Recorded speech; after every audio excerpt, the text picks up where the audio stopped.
Bismillahirrahmanirrahim. Assalamualaikum warahmatullahi wabarakatuh. A'udzubillahi minasyaitonirrajim. Bismillahirrahmanirrahim. Qala mu'allif rahimakumullahu ta'ala wa nafa'ana bihi wa bi ulumihi fid dharain amin ya rabbal alamin. Al-Fatihah. A'udzubillahi minasyaitonirrajim. Bismillahirrahmanirrahim. Alhamdulillahi rabbil alamin arrahmanir rahim maliki yaumiddin iyyaka na'budu wa iyyaka nasta'in ihdinas siratal mustaqim siratal ladzina an'amta 'alaihim ghairil maghdubi 'alaihim waladdallin amin. Qala ibu-ibu yang dirahmati Allah Subhanahu wa taala, melanjutkan pembahasan dalam hari Sabtu yang lalu, yaitu membahas tentang apa? Tentang nafsu. Nafsu yang ada dalam diri manusia ada berapa? Ada 7 ya, ada 7 nafsu. Kemarin nafsu yang pertama adalah namanya nafsul amarah. Nafsul amarah mempunyai sifat atau mempunyai karakter atau mempunyai penyakit atau juga mempunyai kroni-kroni atau teman-temannya ya, ada kawan-kawannya nafsul amarah itu ya. Di antaranya teman-temannya ataupun kroni-kroninya ataupun sifat-sifatnya nafsul amarah, yang pertama apa? Punya sifat apa? Al-ghadab ya. Nafsul amarah selalu mengajak manusia atau mengajak kita untuk sedikit-sedikit marah ya. Ada persoalan apa saja marah, apalagi persoalan yang besar.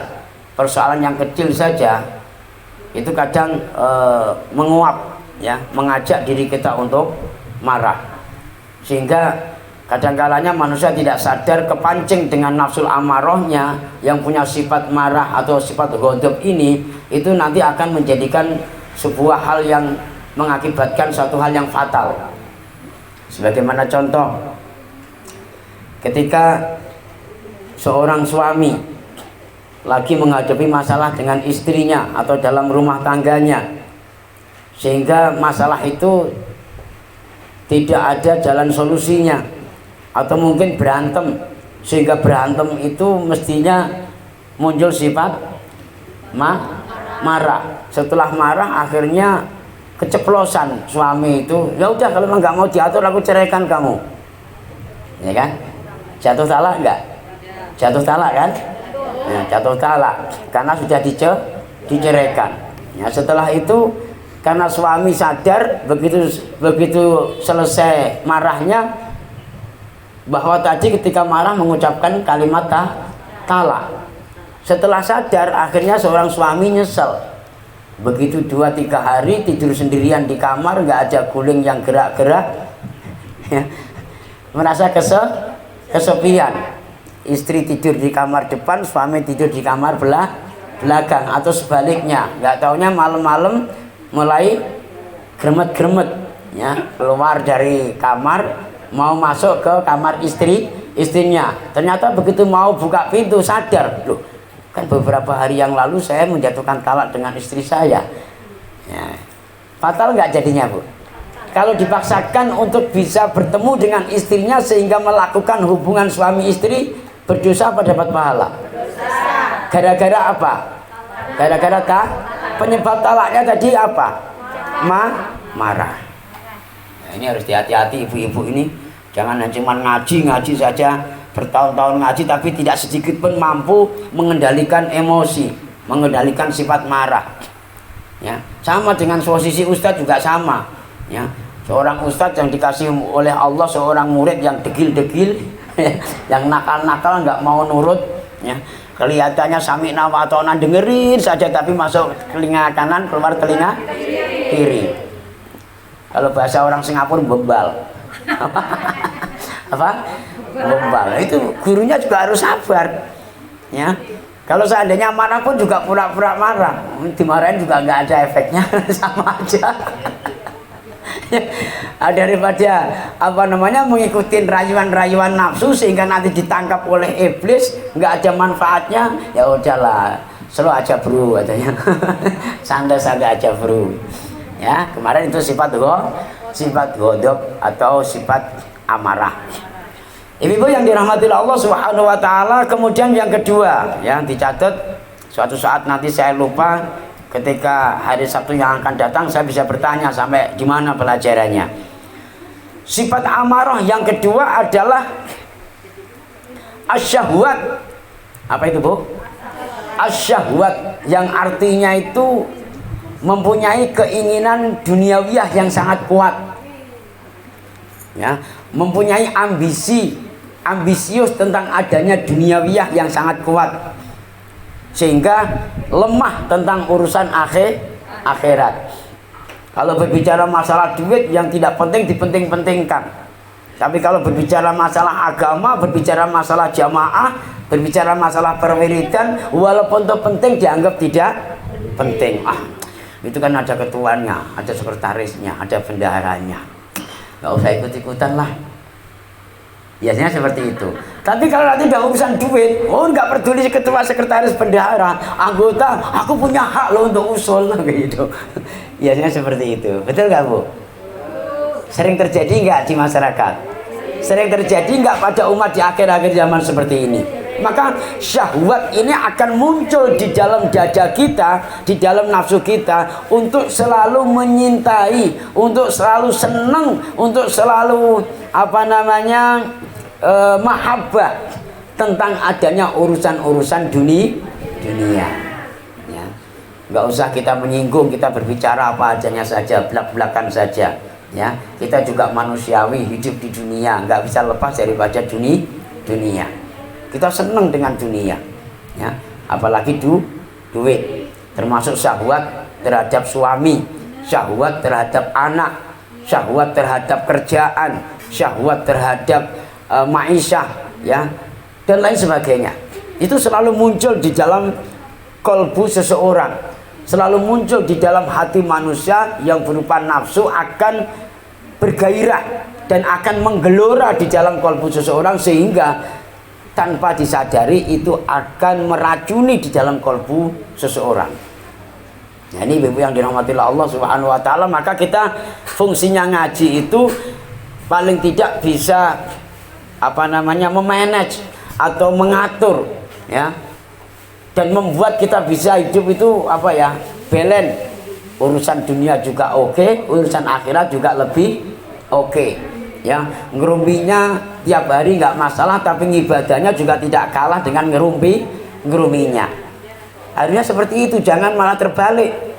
Kesenangannya ngerumpi luar biasa dari pagi sampai siang, ya. Sudah siang, udah capek ngerumpi, giliran pertemuan pengajian, bisa-bisanya ngerumpi lagi.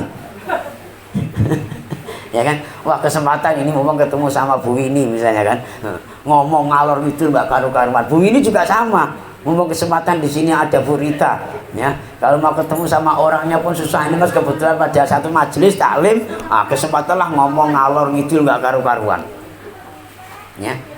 Tapi nggak apa-apa, manusiawi itu. Nah, ya kelas-kelas kita, makom-makom kita wajar lah. Tapi paling tidak kita harus mampu membendung syahwat duniawiyah kita, ya, mampu membentengi atau menutupin walaupun tidak semuanya daripada keinginan-keinginan dunia. Nah, kita berusaha untuk bagaimana bisa senang tentang urusan-urusan akhirat. Di pagi hari sholat duha, nanti jam 12 siang sholat duhur, ya kan, habis duhur pengajian majelis taklim sampai asar, nanti habis ngasar masih ada wiridan, ya, entah apa, baca-baca sholawat atau baca-baca tasbih. Kemudian menjelang maghrib, ya kan, kita juga baca surat ikhlas. Kemudian setelah masuk maghrib melaksanakan sholat maghrib. Habis maghrib jangan ngomong, jangan nonton TV dulu, ya kan, nunggu baca Al-Quran, baca Yasin, baca Waqiah, baca Rahman, baca Al-Muluk, ya kan, sampai masuk Isya.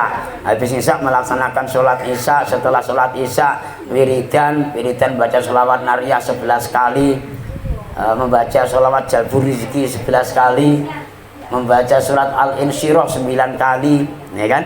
Baru doa, ya Allah murahkan rezeki kami, ya Allah hanya Engkau yang maha memberi rezeki, aku malu minta dengan bosku ya Allah, karena bosku tidak ada apa-apanya, yang lebih bos adalah Engkau ya Allah. Bisa enggak? Bisa enggak Bu? Nah, habis itu nonton TV sebentar, entah Gandut Akademi atau apalah, ya kan? Atau sinetron, ya kan? Sampai jam 10 ya, baru setelah itu tidur ya. Tidur nanti jam 2 atau jam 3 atau jam setengah 4 bangun melaksanakan sholat malam. Nah, ini artinya ada filter di dalam kalbu kita. Kita tidak diracuni dengan nafsu syahwat kita. Tidak hanya semata-mata mengejar-ngejar dunia terus ya. Macam istiqomah ya kan, dari pagi sampai malam jualan, terus kapan ngajinya misalnya. Tangannya hari-hari itu duit aja terus yang dipegang. Pergi ke pasar, balik ke pasar ya, megang lontong, habis itu melayani orang beli ya, duit lagi, ngembalikan kembaliannya, duit lagi sampai malam.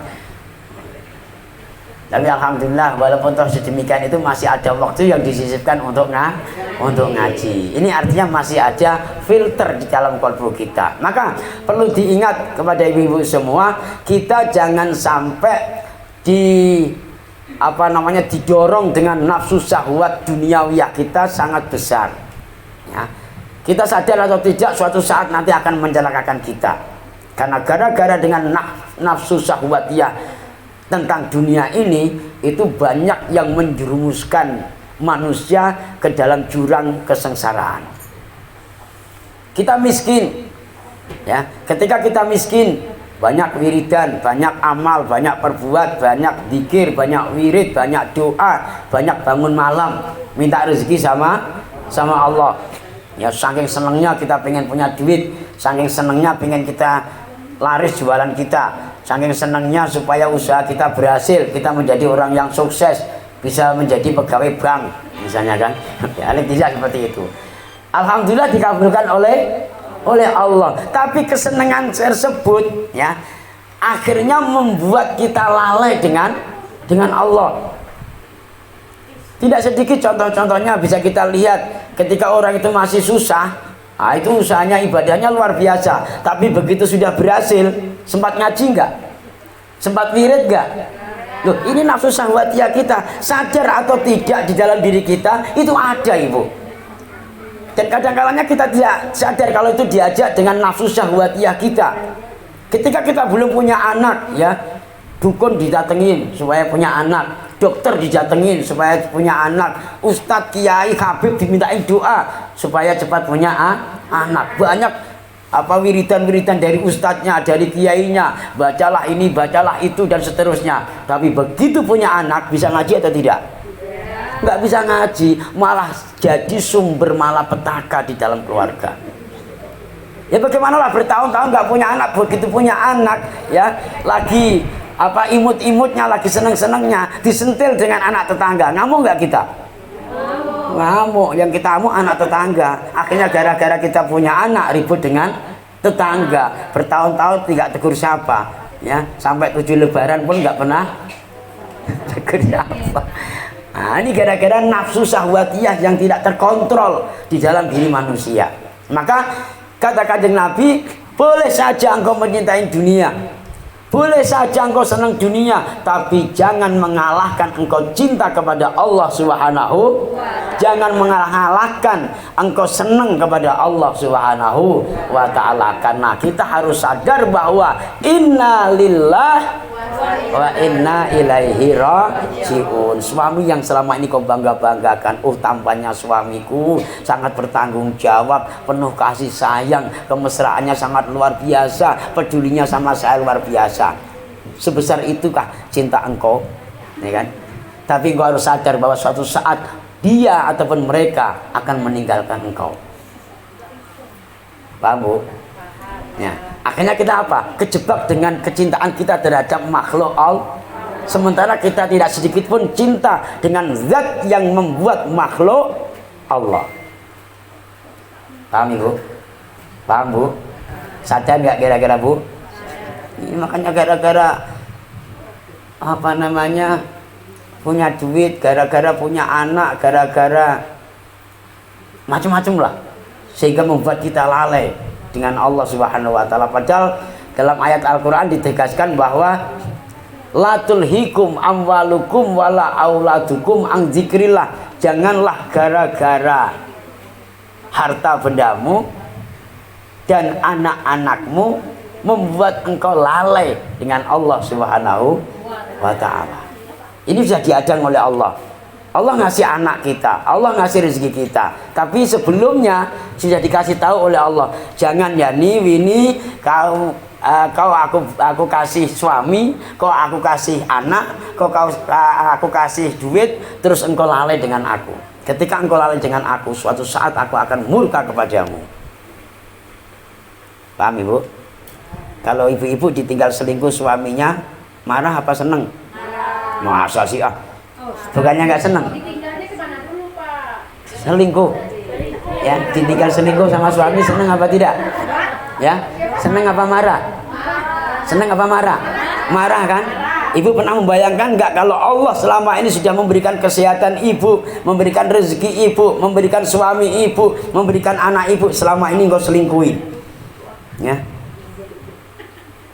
Sering kau tinggalkan Allah itu dalam setiap saat. Bahkan ada sebuah rutinitas yang kita kerjakan ketika kita melaksanakan kewajiban kita minimal sehari semalam 5 waktu, subuh, duhur, asar, maghrib, isya. Ketika kita sholat, ingat Allah apa ingat jemuran kita? Ingat Allah apa ingat anak kita? Ingat Allah apa ingat suami kita? Ingat Allah apa ingat lontong kita?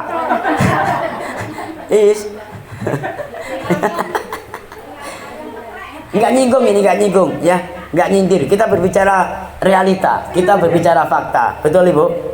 Betul Ibu? Sadar nggak kita Ibu? Kalau sudah sadar dengan nafsu syahwat duniawiyah yang ada dalam diri kita, maka kita harus berusaha untuk ngerem ya, harus mengontrol.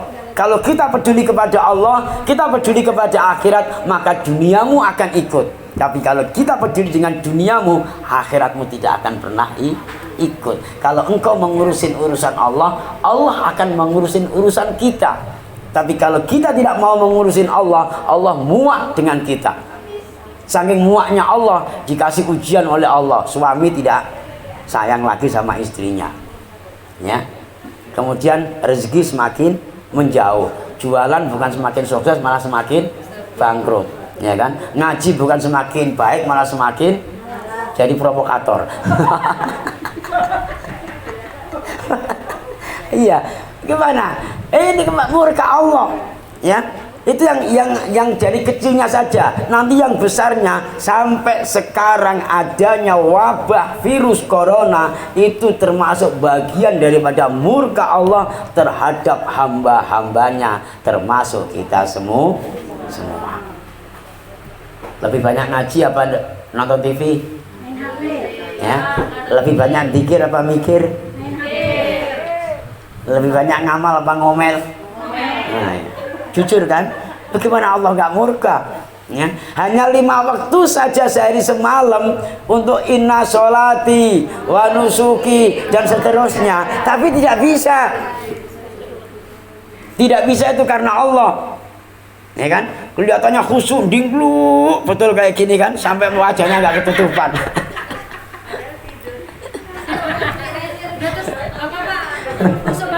Iya, kelihatannya khusyuk aja sholatnya, nggak taunya pikirannya ini jemuran belum saya ambil tadi, lupa, aku takut tinggal wirid gitu kan. Nah sementara ini mau hujan, waduh besok udah waktunya bayar motor ini, waduh besok udah waktunya bayar listrik ini, macem-macem. Ini artinya kita tanpa kita sadari sudah meninggalkan Allah. Gara-gara perlahan-lahan sedikit demi sedikit kita meninggalkan Allah, Allah pun juga membalas meninggalkan kita. Nah, karena itu ibu-ibu yang dirahmati Allah Subhanahu wa taala, kita harus sadar bahwa nafsul amarah yang ada dalam diri kita mempunyai sifat syahwat, artinya senang dunia sangat luar biasa, sehingga kesenangan akhirat sangat kecil, sekali. Naudzubillah summa naudzubillah min dzalik. Mudah-mudahan itu tidak terjadi kepada kita, dan kajian-kajian kita tentang adanya nafsu ini mudah-mudahan bermanfaat untuk kita semua, sehingga bisa kita lakukan dan kita amalkan dalam kehidupan kita sehari-hari, sehingga kita betul-betul mampu membendung dengan gelora nafsu yang ada di dalam diri kita. Mudah-mudahan ada manfaatnya dan ada barokahnya, amin ya robbal alamin. Demikian yang bisa kita sampaikan. Terima kasih atas segala perhatiannya, mohon maaf atas segala kekhilafan. Kita akhiri dengan ucapan wassalamualaikum warahmatullahi wabarakatuh.